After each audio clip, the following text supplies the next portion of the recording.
சரி, இப்போ நீங்க நலத்திட்டங்கள் பத்தி சொன்னீங்க. இப்போ ரீசெண்டா கூட தமிழ்நாடு முதலிடம் எதுலன்னு பார்த்தோம்னா, அரசு மருத்துவமனையில போய் பயன்பெற்ற பயனாளிகளோட பட்டியல்ல இந்தியாவிலே தமிழ்நாடு முதலிடம் அப்படின்னு வந்திருக்கு.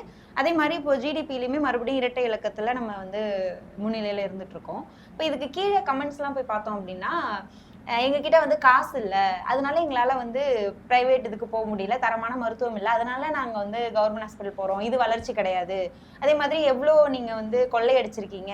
எவ்ளோ கடன் இருக்கு தமிழ்நாட்டுக்கு? அத பத்திலாம் நீங்க ஏன் நியூஸ் போட மாட்றீங்க? அப்படின்னு எதிராளிகள் இருக்கு.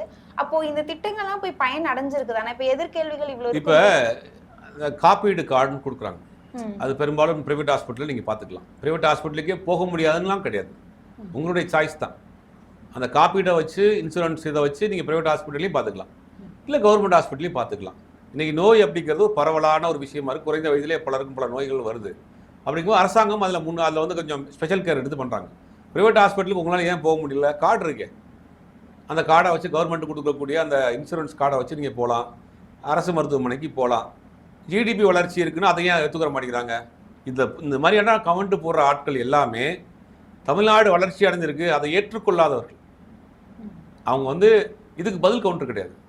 தமிழ்நாடு வளர்ச்சி அடைஞ்சிருக்கா? வளர்ச்சி அடைஞ்சிருக்கு, நம்ம சொல்லலை. ஒன்றிய அரசு வரக்கூடிய தரவுகள் இருக்குது. உள்நாட்டு உற்பத்தியில் தமிழ்நாடு மிகப்பெரிய வளர்ச்சி அடைஞ்சிருக்கு. கல்வியில் வளர்ச்சி அடைஞ்சிருக்கா? வளர்ச்சி அடைஞ்சிருக்கு.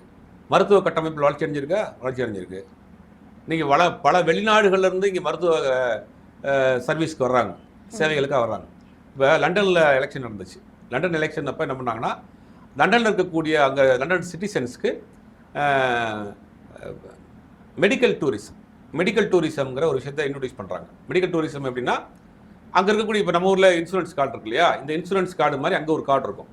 அந்த கார்டை நீங்கள் அங்கே மட்டும்தான், அந்த உள்நாட்டில் மட்டும்தான் அதை நம்ம மெடிசன் மருத்துவம் பார்த்துக்கலாம். அதுக்கு அவங்க மீதி அந்த அமௌண்ட்டை கலெக்ட் பண்ணிக்கலாம். இப்போ புதுசாக அந்த கவர்மெண்ட் என்ன பண்ணால் மெடிக்கல் டூரிசம்னு ஒன்று உலகம் போயிட்டு இருக்கு. அதாவது ஒரு நாட்டுக்கு சுற்றுலாவாக போய் நமக்கு இருக்கக்கூடிய சின்ன சின்ன விஷயங்களே அங்கே ட்ரீட்மெண்ட்டாக எடுத்துக்கலாம். அதையும் அந்த கவர்மெண்ட் கிளைம் பண்ணிடும். இப்படின்னு ஒரு ஸ்கீம் வந்திருக்கு லண்டனில்.